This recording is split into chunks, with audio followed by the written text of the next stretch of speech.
la actividad en el día de hoy en la carpa quemarropa de la Semana Negra de Gijón. Y la presentación que tenemos hoy programada es un tanto especial. Es especial porque el autor del que vamos a hablar, Mauricio José Schwartz, ha sido durante muchos años uno de los pilares básicos de esta Semana Negra. Sin su trabajo, muchas actividades que se han venido desarrollando no habrían sido el éxito que fueron. Es también un buen amigo. Me sorprendió en su momento que me pidiese presentar este libro y dudé, no porque no me pareciese necesario presentar este libro o predicar todas las bondades que tiene, sino porque pensaba que iba a ser difícil estar a la altura del desafío. Así que ustedes perdonarán mi torpeza. Cuando tengo que presentar un libro bueno, pues a veces se me traba la lengua o una cosa de estas que decían los payasos de la tele. Y estamos aquí para hablar de un libro con un título sugerente: La izquierda Feng Shui, cuando la ciencia y la razón dejaron de ser bromas. Mauricio tiene una dilatada trayectoria como divulgador científico, como periodista y como escritor, tanto de ensayo como de ficción. Y aquí ha publicado dentro de Ariel, que es uno de los principales sellos en materia de divulgación en este país, uno de esos sellos que cuando uno los ve siempre formarán parte de cualquier biblioteca que se digne de tener un mínimo mérito. Mauricio afronta un desafío muy difícil, porque en estos momentos en el que en las redes sociales, en las conversaciones de bar a bar, cada día se pone de moda decir la primera tontería que se nos pasa por la cabeza y encima pontificamos más que el Santo Padre. Es increíble la de tonterías que se pueden llegar a decir. Un señor se ha dedicado durante un montón de meses a contrastar datos, a redactar, y el producto de esto es un libro en el que evidentemente la ironía campa a sus anchas, pero también una labor de documentación. Y encima, pues vamos a ver, esto no sale gratis. Esto no sale gratis, porque el señor que está sentado a mi izquierda, a raíz de escribir este libro y básicamente porque se ha dedicado durante muchos años a responder con datos, es sistemáticamente atacado. Yo sé que él es un tipo fuerte, que lo aguanta, que de hecho creo que a veces se crece ante las dificultades, pero también hay que reflexionar un poco sobre esta gente que se autotitula, que da carnet sobre lo que es izquierda, sobre lo que es derecha, sobre los que son buenos, sobre los que son malos, y si esa es su actitud ética ante una crítica, que no deja de ser lo que es este libro, pues ustedes mismos. Con ustedes, Mauricio José Schwartz, autor de La izquierda Feng Shui. Gracias por estar aquí con nosotros. Gracias por presentarme, primero que nada. No soy fuerte, lo que pasa es que me da igual. O sea, es que no le doy relevancia, entonces da una impresión incorrecta, claro, parece, está muy bien. Lo insultaron, le dijeron que era tal o cual. Y lo soportan, no es que lo soporten, que me la sopla directamente. Porque las críticas importan de quien provienen, ¿no? A mí no me importa que un tipo que me parece miserable me diga que yo soy lo peor del mundo, hombre, gracias. De hecho es un elogio. Malo que una persona a la que respeto y quiero, no sé, un Jorge Semprún me dijera que me tiró las patas en su momento, cuando lo tuvimos aquí en la Semana Negra, hombre, que sí, me hubiera deprimido. Bueno, y ahora vamos a entrar en materia, como decía aquel destripador, y vamos a empezar a destripar este libro. La izquierda Feng Shui empieza con un título muy divertido. Esta combinación entre el Feng Shui y esto de que tenemos que poner una mesa encima de la silla para alinearnos con las energías telúricas de la Tierra siempre me ha molado, tío. Porque vamos a ver, estoy seguro de que los principales promotores inmobiliarios de la Tierra es lo que hacen, lo primero, ¿no? A ver, en realidad el nombre salió simplemente salió en un tweet en 2010. En un momento dado dije, cada vez estoy más harto de la izquierda Feng Shui. Y con ello quería denotar a la izquierda que ha dejado de lado la idea de que el universo es material, es natural, es cognoscible, y se ha ido por el lado del misticismo, el esoterismo y el pensamiento postmoderno, de lo más reaccionario que se ha inventado en muchos años. Y esto ya había gente que la llamaba la izquierda esotérica, la izquierda mística, la izquierda magufa, la izquierda kumbaya, le dice Edu Galán de Mongolia. Y yo le llamé izquierda Feng Shui y simplemente pegó porque es eufónico, porque cae bonito, izquierda Feng Shui. Sonaba como muy contundente. Y se empezó a difundir gracias a amigos de la divulgación como J.M. Mollet, que nos probó de prologar el libro, o José Manuel López Nicolás, que es uno de los grandes investigadores científicos de este país y que se dedica a desmontar mentiras por el lado de la alimentación y los cosméticos. Pues mira, partiendo de esto último que dices, uno de los grandes mitos que derribas en este libro, porque es un libro en el que se derriban grandes mentiras, en los que se han construido altares en los últimos años increíbles, con una proyección mediática, es el de los beneficios de ciertas sustancias que llevan etiquetas como ecológico, natural, beneficios que vale para todo, Lo mismo por la mañana te levantas más fresco de una rosa, que pierdes en el mismo día 30 kilos, que tienes tableta. Y eso como se ha ido filtrando, ha adquirido a veces apariencia de estar apoyado por algún informe científico o técnico de algún catedrático de algún sitio que nunca aparece. Por eso, hablamos un poquito de esta parte, de este fenómeno. Este fenómeno es hijo de la quimiofobia. La quimiofobia es esta extraña idea que tenemos de que las sustancias que todo el universo es natural, porque solo hay 93 elementos naturales en el universo, por los demás hechos por el hombre, y tienen una vida media pequeñísima. Todo es natural, el universo es natural.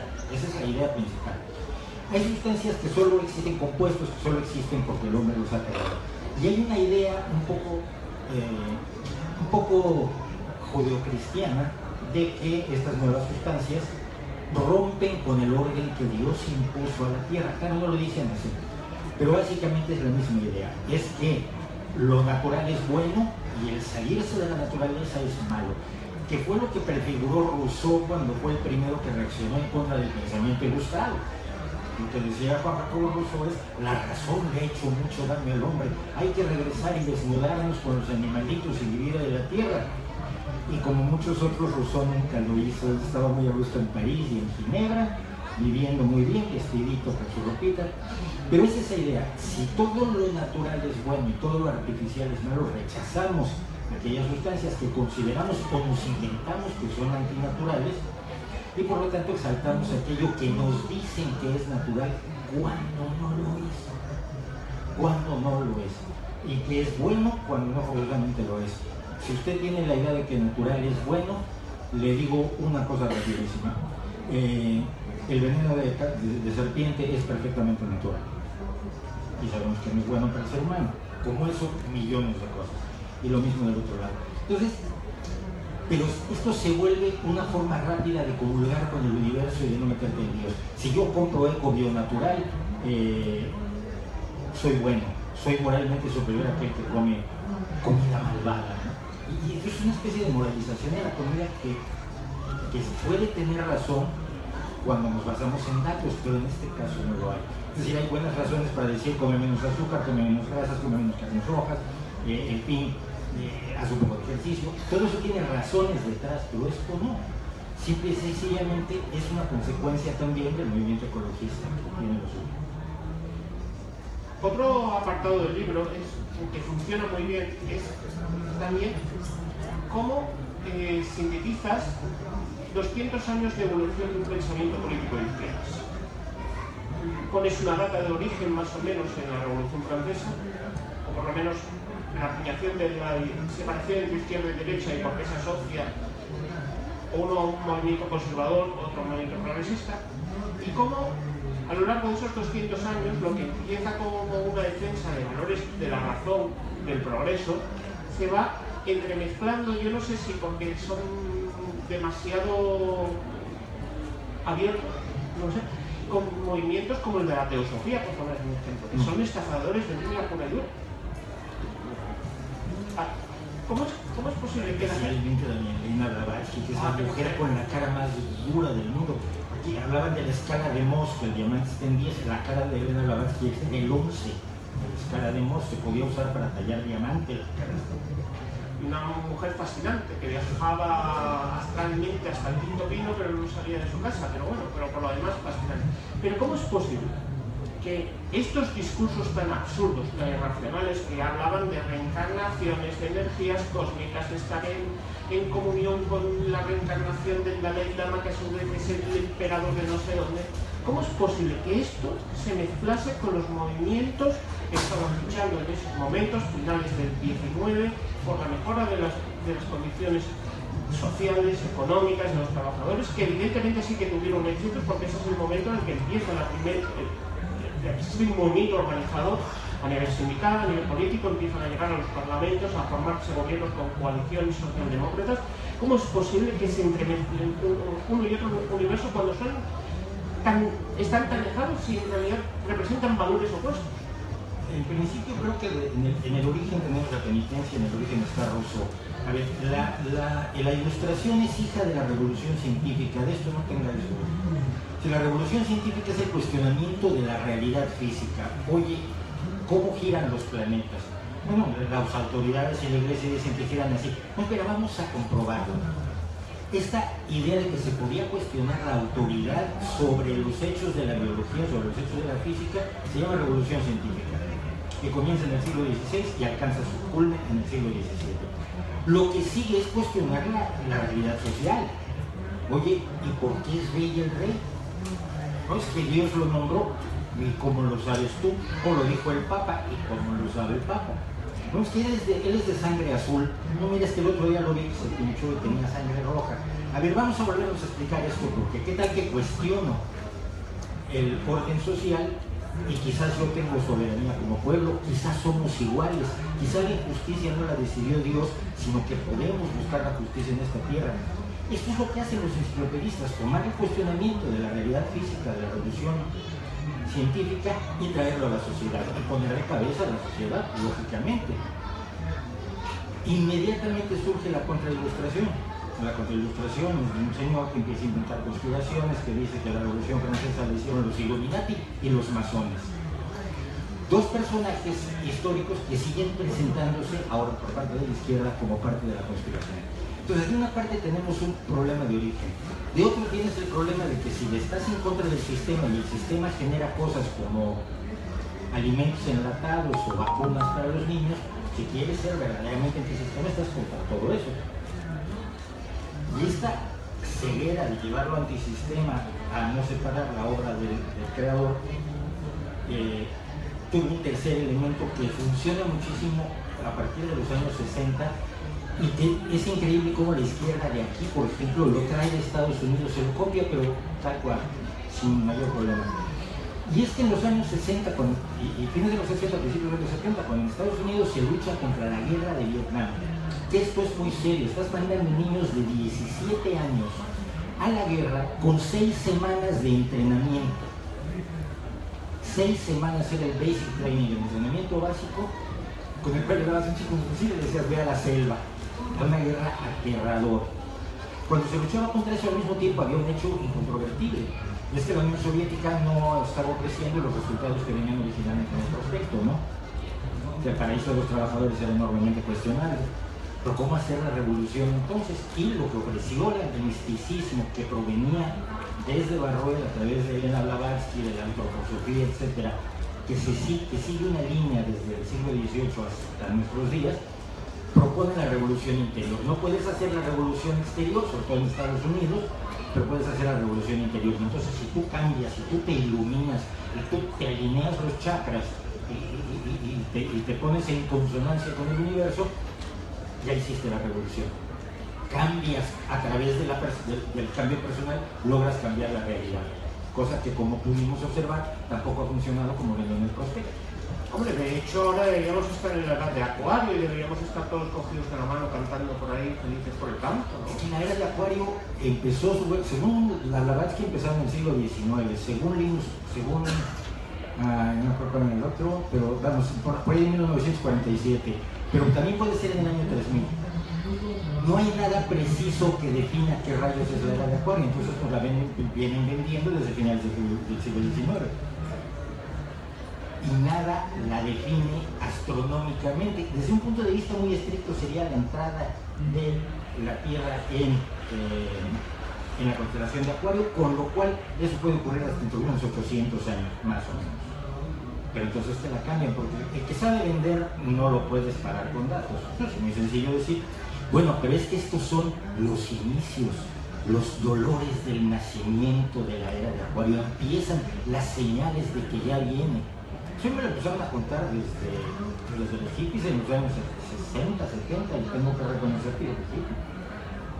Dentro de las explicaciones a estos movimientos magufos, supersticiosos, a veces los objetivos se superponen unos con otros. Yo creo que hay uno también, que es el miedo al cambio.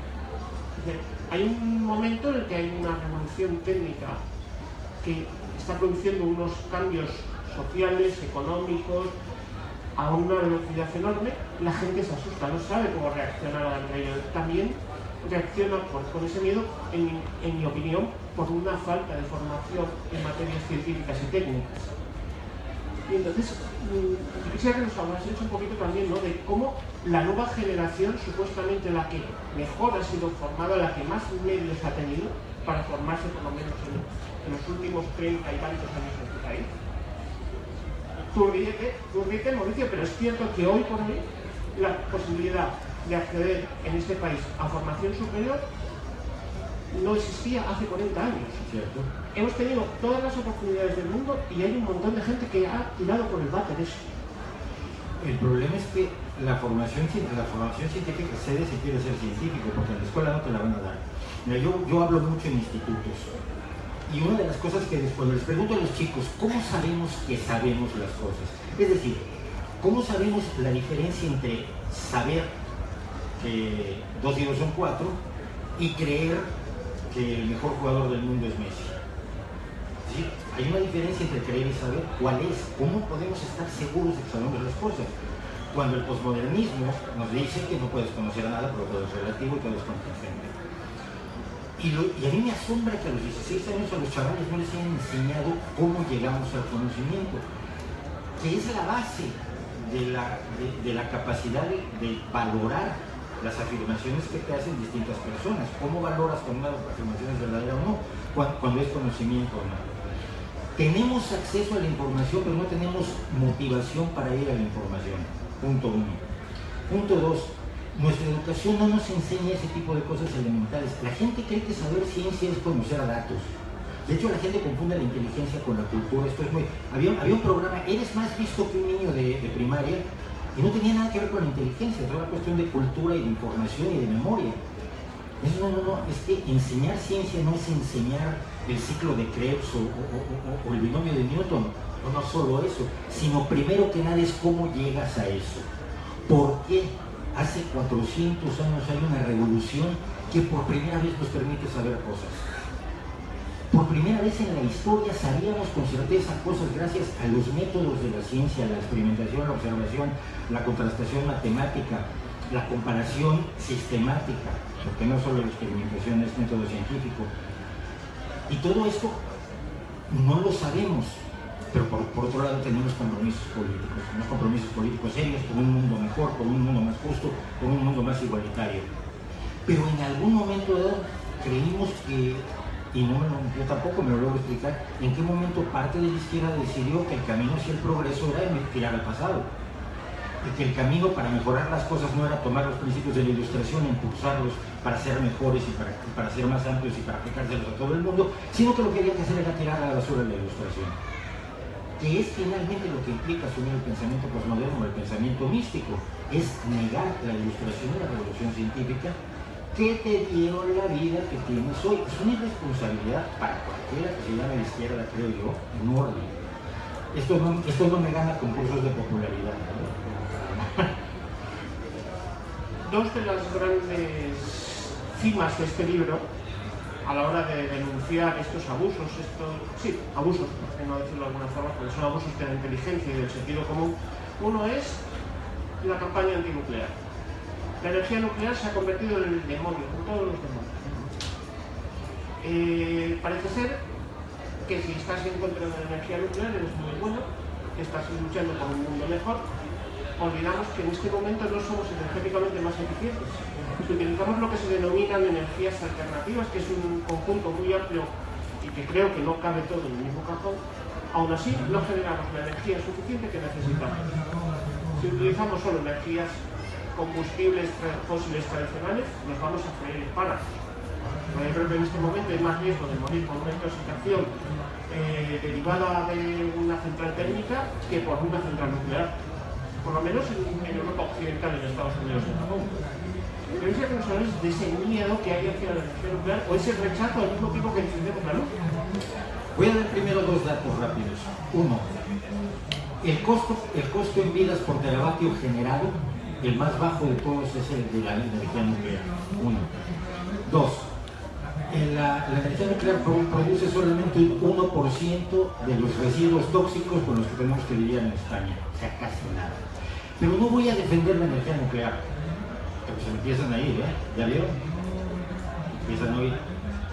Lo jodido es que no hay debate, es que no se puede dar el debate, se rechaza dogmáticamente el tema sin información y a cualquiera que dé información se le considera, por supuesto, aliado de la derecha, te pagan las nucleares, eres neoliberal, la gente usa neoliberal como sinónimo de capitalista, no tiene puta idea de lo que es el neoliberalismo, en realidad.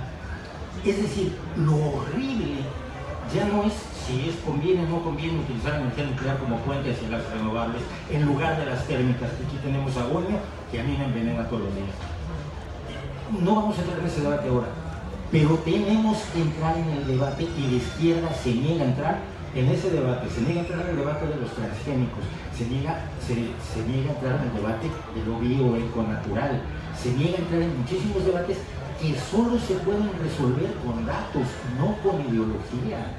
Cuando tratamos de que las cosas las resolviera ideología, tuvimos a Lysenko en la Unión Soviética, que provocó un desastre alimenticio del demonio y destrozó la genética soviética durante 40 años. A mí me horroriza que la izquierda no quiera entrar en el debate, o que una parte grande de la izquierda no quiera entrar en el debate y otra parte de la izquierda que tiene información para el debate se calla, se hace un ladito y dice, mira, ni hablo, porque como yo diga que estoy a favor de los transgénicos, te paga Monsanto. Como dice mi camiseta, me dijeron que me pagaba Monsanto y lo que me trajeron costa mierda de camiseta y no me trajo nada más. Pero lo horrible es que no haya debate, que lo den por zanjado cuando no lo está. Y en modo alguno lo está. Y la otra gran ballena blanca de estos movimientos son las vacunas. Creo que la burrada más grande, mira que estamos hablando de burrada tras burrada, pero lo de las vacunas es lo más inmoral, asqueroso que ha habido en mucho tiempo. Porque hemos decidido, decía antes que si había jóvenes que habían decidido tirar una oportunidad de formarse por el retrete, aquí ya estamos tirando a la basura el único arma que tenemos para un montón de problemas de salud. Si hace 200 años teníamos una media de 30 años, como mucho de esperanza de vida, yo... 34 en 1900, para ser exacto. 100 años. Hoy la media entre 82, 83 años más o menos hay un promedio. 83 las mujeres, 79 nosotros, y protesto. Bueno, pero sí, la media de las mujeres de 5 años mayor que los.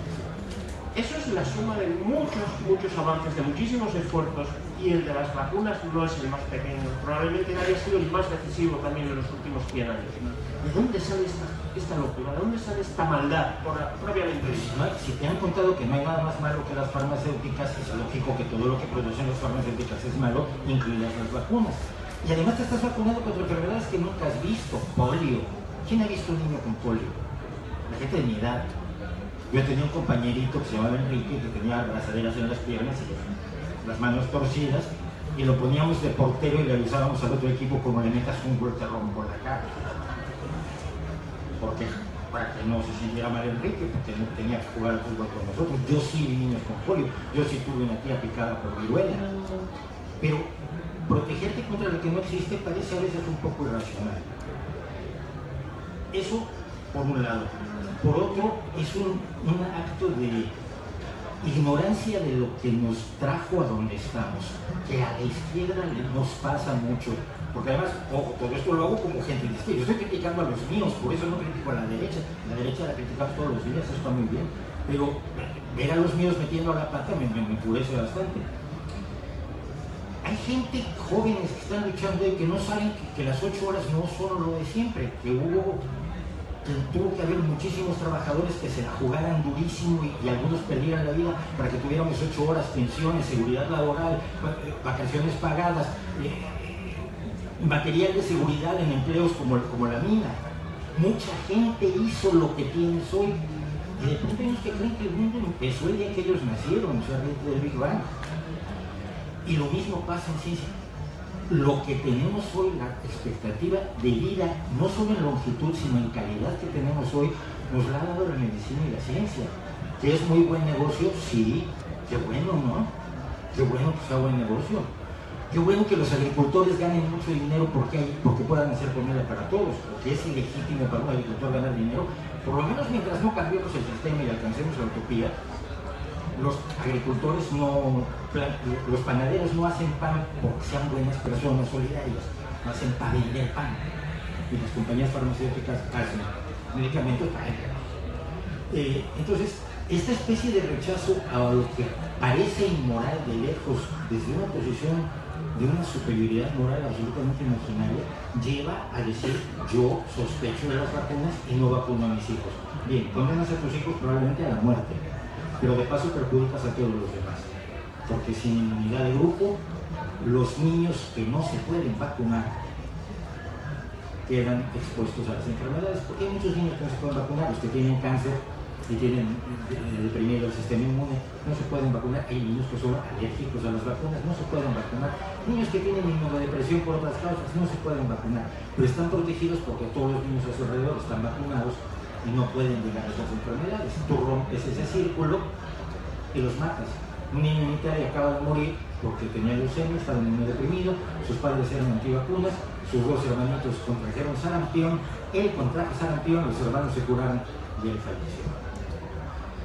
Es una locura, es absolutamente una locura, y sobre todo es una locura que desde la izquierda se le dé cierta entidad social en vez de cuestionarlo, es decir, vamos a ver los datos, vamos a ver los hechos, porque la única forma en que podemos transformar el mundo es conociendo los hechos, los datos, la realidad de lo que ocurre a nuestro alrededor. Y bueno, ya llegamos al final de esta charla. Como les decía antes, el mundo está lleno de mentiras que a veces son muy peligrosas. Hemos preferido creernos las explicaciones más absurdas, más mágicas, tal vez porque sean mejores fabulaciones, nos lo han vendido mucho mejor que la causa real. A veces la explicación prosaica es más aburrida, no es tan glamorosa como cuando nos dicen que, claro, todos vamos a la rueda cósmica y entonces lo que nos pase en vidas anteriores... Te van a curar el cáncer. También, bueno, y no nos olvidemos del Reiki y de Paulo Coelho, que ha hecho mucho bien por la humanidad. Pero, a lo que voy, si gente como Mauricio se ha esforzado por documentarse, por escribir este tipo de libros, no lo hace por satisfacer un ego o porque le demos la razón porque la lleve, sino por realizar una importantísima labor de divulgación, una labor que es necesaria. Habrá algunos que le ataquen y digan que es un defensor del sistema. Es al contrario, hoy por hoy, probablemente, si ustedes salen a la calle y se ponen a predicar que se van a poner a alinear los chakras y alinearse con Sagitario y con Saturno, que están en retroceso, según decía hoy el horóscopo, que no tengo ni puta idea de lo que es, pues van a tener más seguidores, les van a aplaudir con las orejas. Ahora, si usted sale y les explica que la gravedad funciona así, que el daño astronómico es pasar, que no tiene nada que ver con el astrológico, y que más les vale que le dé al médico, le dé una pastilla para tranquilizarse, quitarse la tontería, pues probablemente le tachen de vendido, de reaccionario. Hay que tener bastante valor, mucho valor para tener este discurso y llevarlo a un libro y defenderlo en público. Muchas veces, muchos podemos pensar lo mismo y pecamos de tibieza. Es gracias al valor de gente como Mauricio y también a una labor intelectual que hay en ello, que se puede hacer frente a todas esas tonterías que, aunque puedan parecernos muy divertidas, son realmente peligrosas. Mauricio Escobar ha estado en la Semana Negra, ahora va a estar firmando el puesto de librería que tenemos en esta carpa. Le despedimos con un fuerte aplauso y con un agradecimiento profundo por la elección de la gente.